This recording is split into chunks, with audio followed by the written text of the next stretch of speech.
Thanks for joining us for Elko Live today from the Elko Amateur Radio Club. They provide emergency service. It's a great activity for some people who consider it a hobby. It's been around for generations, decades, and we're going to hear all about the local history and the operations in our community from Cammie Hamilton, who is the Elko County Emergency Coordinator. Cammie, welcome to the studio here at KELK. Thank you. It's great to see you. You too. Thanks. And Kent Labartz is the District Emergency Coordinator. And Kent, your territory covers a few counties, is that right? Yeah, thanks for having us this afternoon. I cover Elko County, Lander, Eureka, and White Pine. So what we should probably first start out by doing is explaining what is amateur radio and what does a district emergency coordinator do. Should we start with you, Kent? Okay. Well, what is amateur radio? Most people have used CBs or the family service radios you buy at Walmart, the little blister packs of two little handheld things. Walkie-talkies? Yeah, walkie-talkies is an old way of saying it. We call them handhelds, but they are walkie-talkies. That's just the beginning. Amateur radio or ham radio is definitely all that on steroids. We have much more capability, much higher power, larger antennas, much more distance. You've probably heard, we talk around the world kind of thing. It's much, much more involved than what most people are used to. Well, I'm excited to have you both on the radio program today because I know that I've always found radio fascinating. In my family, way back in the 70s, we used to have the CB radio, right? We had one of those set up in the living room. And it was because we lived in a rural community, and sometimes a CB radio was a way to communicate with the outside world if there was a lot of snow, for example, Kent. Yeah, and that's exactly right.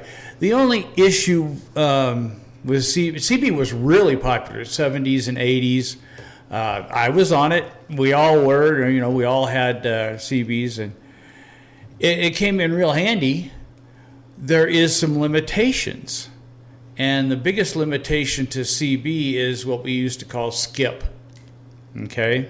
So when the skip comes in, the sunspot cycle and all that, when the skip comes in, you can't talk to your friend 3 miles away, but you can talk to some guy in Tennessee instead.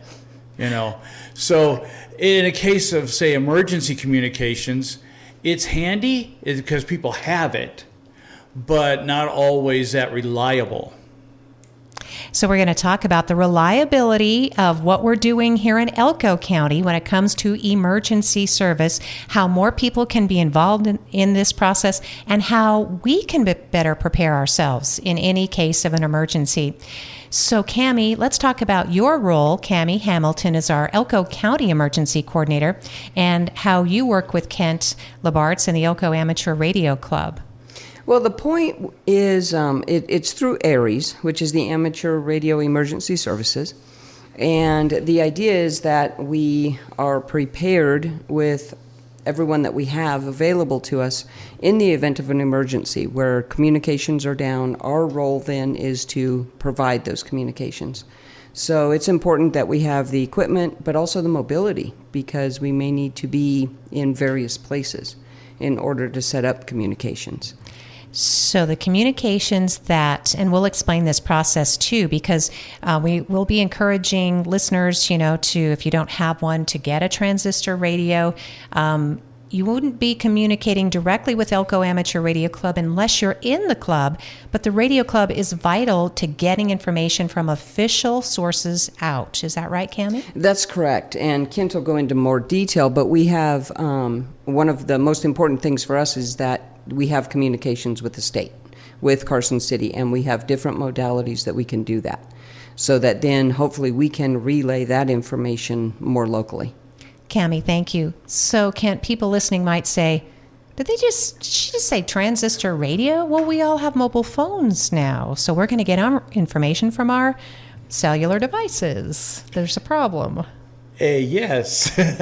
Well, here's the thing that I've noticed and experienced this myself. I did come from Central California. I've been in the Elko area for about 20 years now. But I was involved in several earthquake situations in California. I was involved in the San Joaquin Valley floods in 1997, where even even just the floods, we lost all cellular communication. Okay, they just goes away for one reason or another. Or in a case of most emergencies, the system gets so packed up with people trying to communicate with family, friends, whatever, that it just kind of goes away. It can't handle it. So we did a lot of stuff for any kind of earthquake or flood or fire. I was also at one point on the Governor's Office of Emergency Services in California, where we went to a lot of fire camps, set up phone and communication systems via satellite to these fire camps so that they had communication out and could do what they needed to do. So what we're trying to do here in Elko, we do have a pretty extensive repeater system for the VHF, UHF type frequencies. They're on the local mountaintops. We're closely tied to the Elko TV district. We're fortunate enough to be able to use their mountaintop sites for our repeater systems, which gives us almost all of Elko County covered in that respect.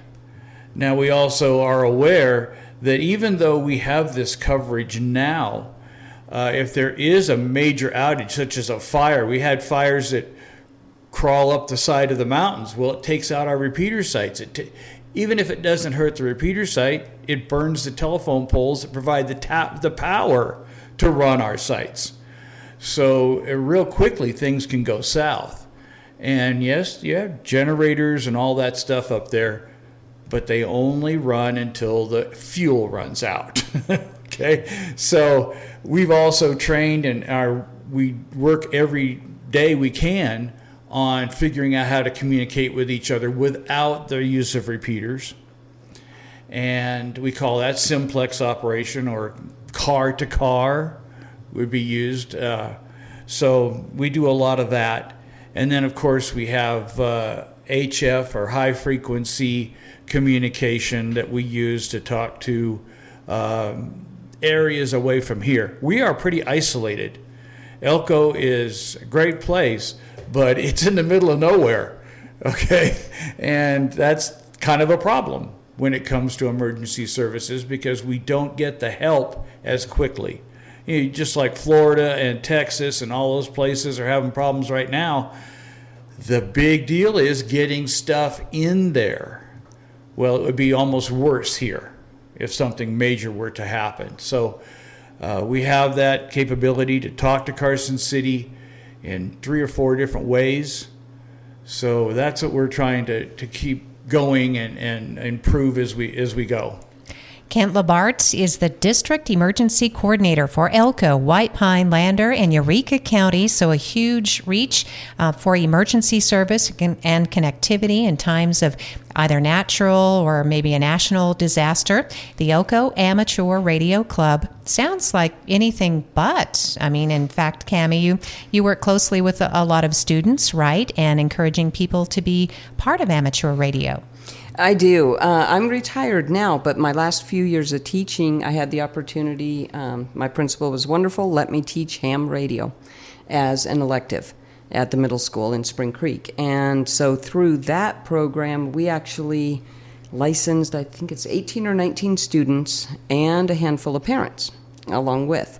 And I'm still doing a ham radio club after school, and so we're still working to keep the students going and still bring in more. And Cammie, what do you think, or what do you find the students really like about this? Because we are all so convinced that they're all about their technology.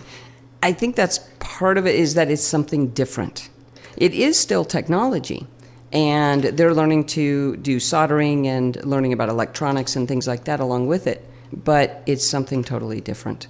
And they get so excited when we're talking to someone outside of the country. Yes. That's huge. That's a connection that is different than any other type of communication. The longest long-distance communication, I mean, radio waves are in outer space, for goodness sake. So, but we are connecting with other amateur radio club members from around the world, and we'll talk more about that as well. So, Kent, what we want to do, too, in this broadcast is just remind people how they can get information and in times of an emergency, what equipment they should have, because I guess not everyone is going to be an Elko Amateur Radio Club member. Well, that's true, but we can hope they do. We can. Wouldn't that be fantastic? We would love to have them all. But yeah, it's not a bad idea to have some type of communication. So, for the most part, the average person has some kind of transistor radio. Okay, if you don't, and you say, well, my phone does that, well, your phone may not work, unfortunately. So to listen to a station like this that we're talking on right now is extremely important to know what's going on in the local area so that you can be prepared. And some people actually have scanners. They can sometimes listen to law enforcement or emergency services, EMS, but a scanner can also listen to us, and they can dial in our repeater frequencies and hear what we're doing and what we're talking about. Again, it's all information. And that's the funny thing about ham radio. Everybody thinks of it as a hobby or just something to do or whatever. Actually, if you look at the FCC regulations, amateur radio is a public service. We are doing the same job that this radio station does. We just do it behind the scenes. So we are a public service. That's what we're designed to do. And we all train for that. We have to learn a lot of stuff sometimes if you really want to get into the emergency services side of it. But it's rewarding, and we're able to help people, and that's what we want to do the most. We're talking with Kent Labartz and Cammie Hamilton. They're both representing the Elko Amateur Radio Club. So Cammie, and back to you too, in licensing, we should remind listeners that, as you talked about, students and parents, people of various ages can be licensed, and that could sound a little intimidating to someone, right? Right. There is a test, and there's actually 3 levels of license class. And you start out with the technician license, which lets you use the local frequencies and the repeater and those things. And there is a test. It's really not that difficult, but you do have to study for it. Anyone who is interested, though, just get hold of us, and we can easily give you materials and give you some suggestions for studying for that. And then we do testing sessions whenever someone is ready. That's great to know. And we're going to talk about some special events, some opportunities in which the Elko Amateur Radio Club is going to be on hand doing some outreach. So you'll get to meet members and then find out more. And I can see that Kent brought with him a handheld, and you probably have one on your hip too. There, she's got hers, Cammie.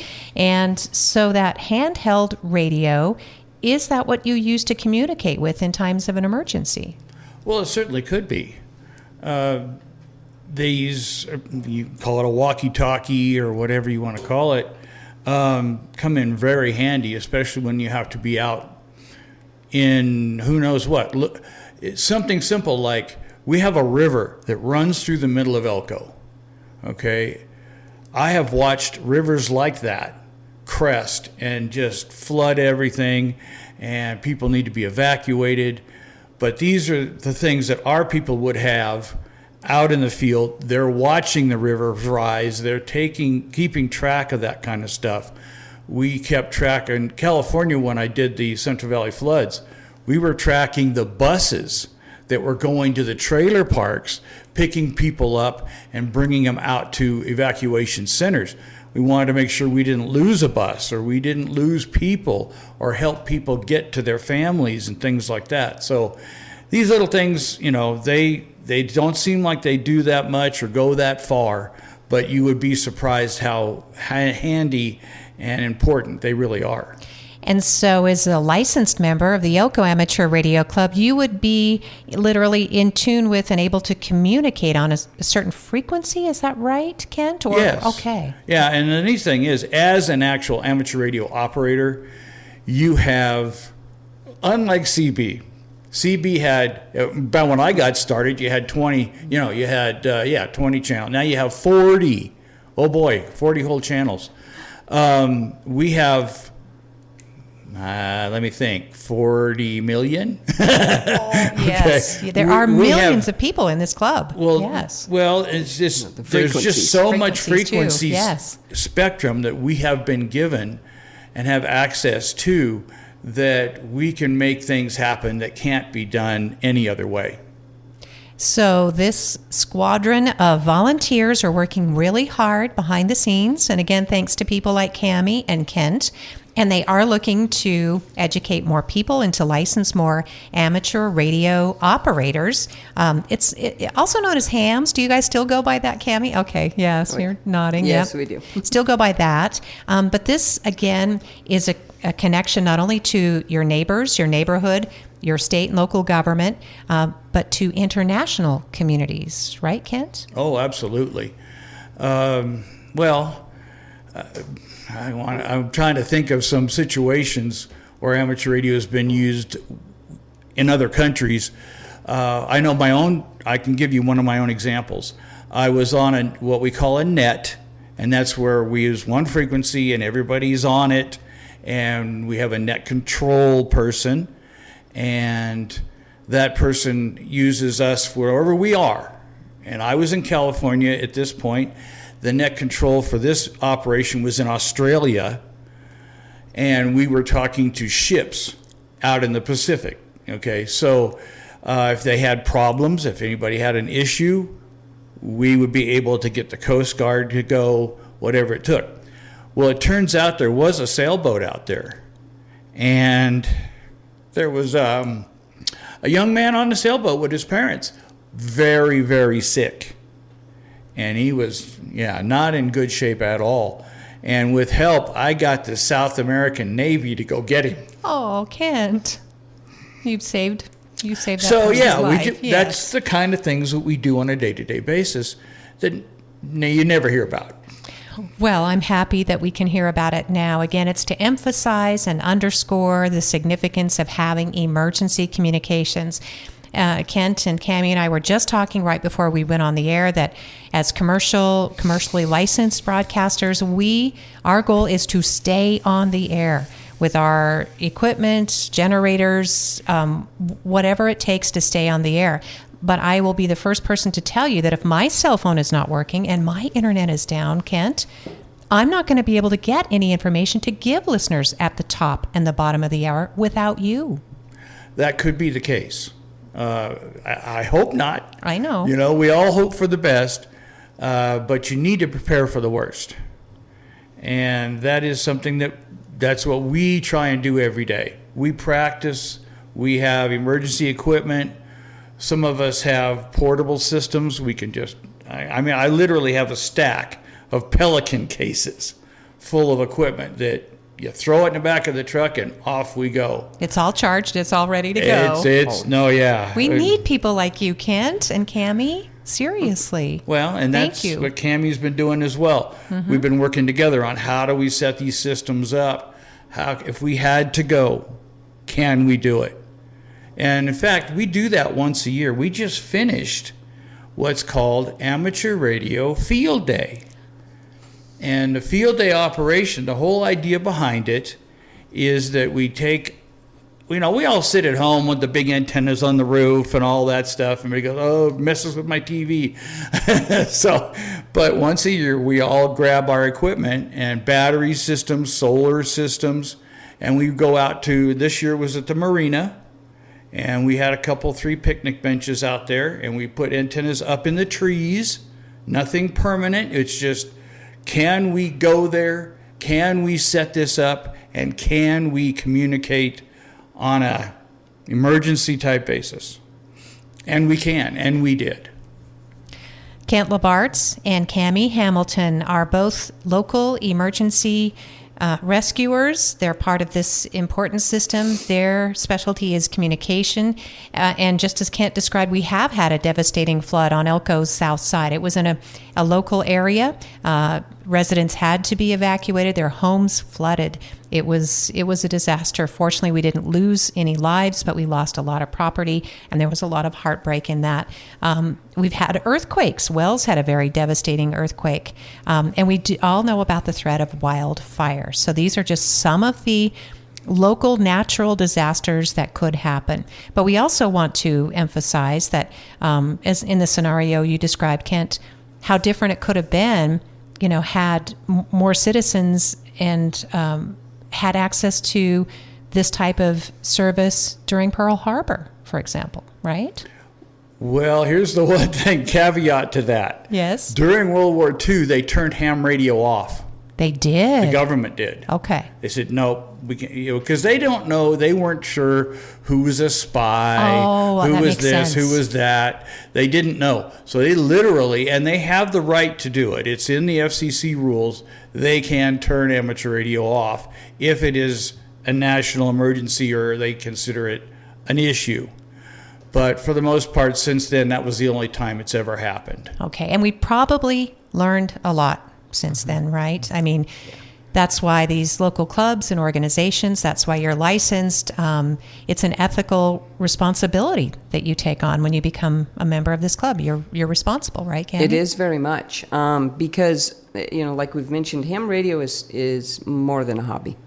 It really is a service. And that's what we try to stress, is that when you're getting into it, it's a lot of fun, it's a blast, but we are preparing in case of an emergency.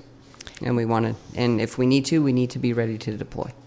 So our guests today are talking about this long-distance communication, shortwave radio waves that can travel vast distances. When I was first learning about the AM versus FM signals, we like our AM KELK. We still have an AM signal in Elko that we keep on the air. It's not always the strongest, not as strong as our FM KELK, but these shortwave and then the AM waves, they kind of actually hug the contours, right? So, I mean, and waterways, and they can get different places. Yeah, they don't actually hug anything, but the waves, if you think of it, how would you describe this?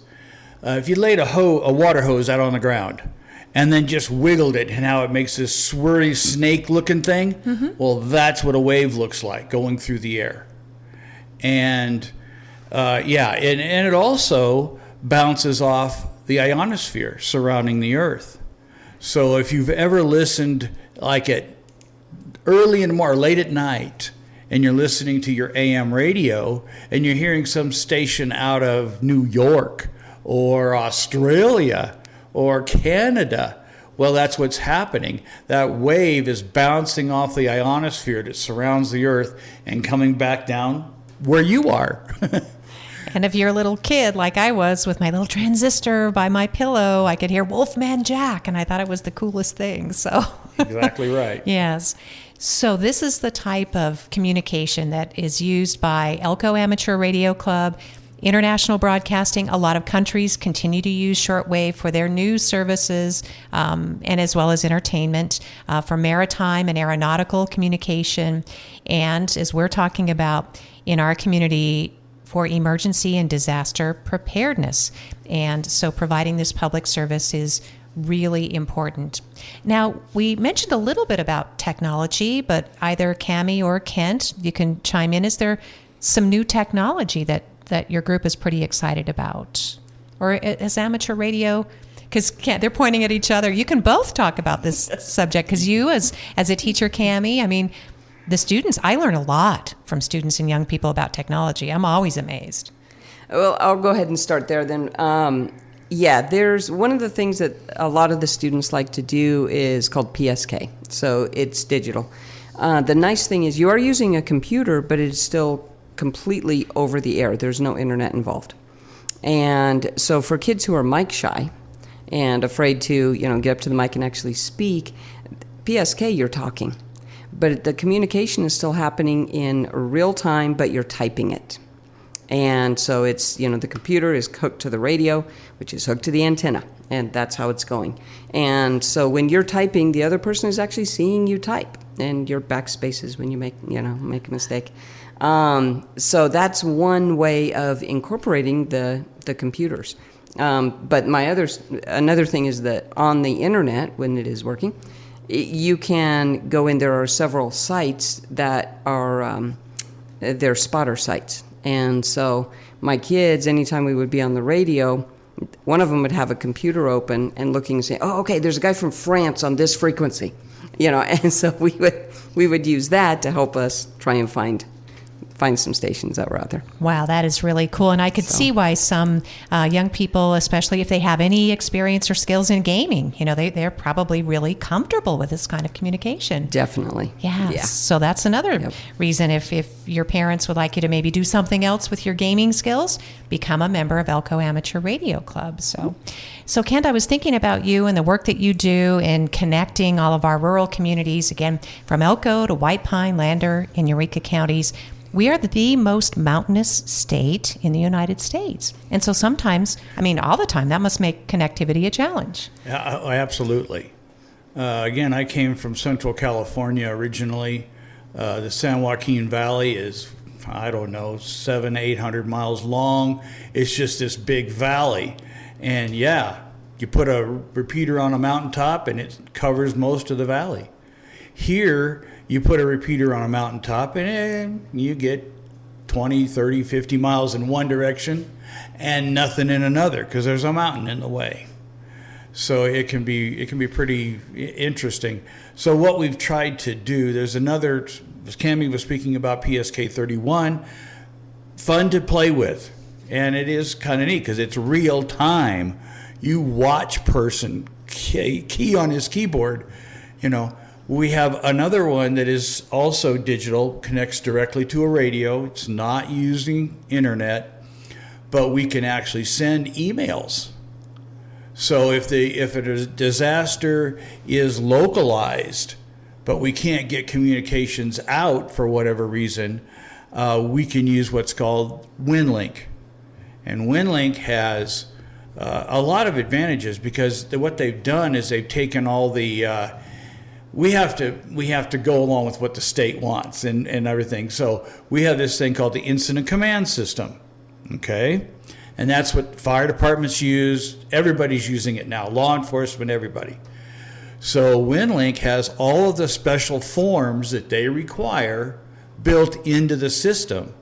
So all I have to do is bring up a reporting form, fill it out, tell them, okay, I have a hospital with 3 doctors, 45 nurses, 17 empty beds, just so they know, okay? And I can put that all on a reporting form, and I can send it over the air, not on internet. And it will connect to a server system outside my area where there's no problem, and it will get routed to incident command in Carson City. So they know what's going on. Wow, that is fascinating. So if you're thinking of, in digital communication, those are like packets of information, right? That you're able to send through. Cammie's nodding, and yeah. Yeah, it's a packet type system. The cool thing about it too is a regular voice conversation like we're doing right now on the air is about 3 to 5 kcs or kilohertz wide, where the digital systems are a tenth of that. So you can get the same distance, the same length, the same equipment with much less power, much less draw on battery systems if you have to be on them, and you still get the same distance and the same coverage. So even though if you turn the volume up on your radio, I want to listen to that digital, half the time you can't even hear it, but the computer can hear it. So that message gets sent. Wow, this is all fascinating. And again, it's about integrating this current and future technology. That's why the Elko Amateur Radio Club needs people that have different skills like Kent has, a lot of history. And Cammie, you're teaching students and they are the next group of amateur radio operators because honestly, this is going to endure. right? We know that this at least is the most reliable system that we have right now. Yeah, usually when all else fails, radio will work one way or another. But yeah, without a younger generation coming in, yes, we desperately need. So let's brag youngsters. a little bit, because you have been able to license quite a few new folks. Yeah, we're a very active club, and we run test sessions frequently. We have, in the course of doing a little research on stuff, in the last 3.5 years, we have made 61 new ham operators. Wow, and those are all licensed in both. Those are all licensed, and that's kids as well as adults. And when we say kids, is there a minimum age? There is not. There is not. In fact, the youngest, I believe, was like 5. Wow. Well, that So makes sense. if they can read and learn the information, and they can pass the test. So there is no age requirements for ham radio. Students certainly can be, and children, lifesavers, and that's what we're talking about here, just like the story that Kent told about a single individual, well, with a family, but very sick aboard a sailboat, miles and miles away from help. And that one voice came through and was able to connect that one person with life-saving services. And that's what you can do as a member of the Elko Amateur Radio Club. So it's a hands-on opportunity. You are always attracting new people, diverse people, young people, probably men and women from kind of all professions and walks of life. Is that right, Cammie? Oh, without a doubt, yes. And it's really interesting, just talking to a lot of the people in our club and the backgrounds that they have. They have come from every type of career that you can imagine. So the best way is to find you online on social media, or? There is a Facebook page. We also have a web page, w7lko.org. And that stands for, that is our call sign. Okay. W7LKO. All yes. right. Easy. Okay, I've written that down so that I can paste it somewhere, so when I'm talking about it, W7LKO. The LKO part's pretty easy to remember. Yes. So, yes. That's the point. Yes, yes. And this has probably been a licensed club for, I would think, a few generations, right, Kent? Quite a while. I've only been here 20 years. So they were well established before I got here. So, yeah, it's been around a long time. Yeah. I think it goes back into the 70s. That's fantastic. And I can think of quite a few people, including Professor Bob and I believe Gene Diasto. Gene is with us. Yes, that's great. Bill Hance. Oh, yes, the late Bill Hance. Yes. Yes, of course. So you'd be following in their footsteps and continuing their legacy by supporting the Elko County Amateur Radio Club and knowing that you're part of a connection that takes us throughout rural Nevada, the entire state, the nation, and even the world, right? Absolutely. Cool. So I know we covered a lot of ground. These conversations always lead to more conversations, which is the point. And so hopefully more people have more education about this. But Kent, did we emphasize the points that you were hoping to today? Because I don't always have all the best questions. Are there things that you wanted to make sure we covered? Pretty much, yeah. Again, it's all about just getting participation. We're going to be doing, I guess Cammie was saying, we're an active club. We've got a bike race that's going up Lamoille Summit. We'll be doing the communications for that here pretty soon. Yeah. And then we also have Sky Fair. Okay. September 13th. September 13th at the airport. We will be providing most of the communications for that. December, first weekend in December, we do the Skywarn, which puts our National Weather Service office that we have right up here just outside of town, we put that station on the air. So we actually use the Weather Service office and we set up our equipment. Again, we go grab our gear, set everything up in their office, and put up our own antennas and the whole 9 yards, which puts the Weather Service on the air. And it's being done nationwide. So we're attempting to talk to as many people as we possibly can, especially other weather stations. And so that keeps us busy. Then we come back around the year again, and in the last weekend in June, we're back to field day again and do our emergency testing on that as well. Those dates are definitely going on the calendar here at Elko Broadcasting Company. I'm sorry we missed the field day because what a blast. But looking forward to Skywarn. I remember participating in that several years ago, and I believe Stan was there from, again, we're talking about from a lot of different organizations, collaborations, but Stan was a member of the Elko TV district as well. And I can't remember, I can see him. He was on the TV district for a long time, but he told me about Skywarn. And thank goodness we have a National Weather Service office, Cammie, because we're starting to hear lucky. people say, my apps aren't accurate, and they just had this sort of cloud burst in Reno, and it caused some local flooding there. No reports of damage, but certainly could have been. And could have been a loss of life but it was so sudden. And we really depend on our national agencies and the Weather Service and the collaboration of your agency, your organization. Did we get to everything you were hoping to, Cammie? I think so. I appreciate it. it. For the most part. Yep. Well, I know you're going to come good. back. I right? hope so. I hope that so. would be great. I would love that. Obviously, there is a lot more to discuss, and we do want to get you more participants.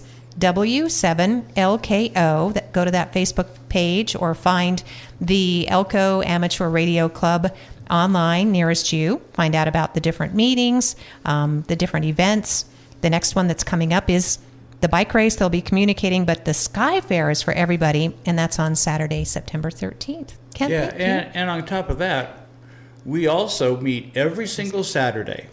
Okay, and it's not a club meeting, but a lot of the members like to get together.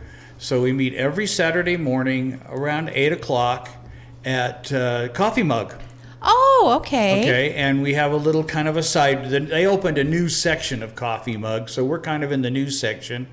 And anybody is welcome to just show up, say, "Are you the ham guys?" "Yes, we're the hams. Have a seat." And we'll give you information if you have questions or want study materials or where can you get anything. We can set you up.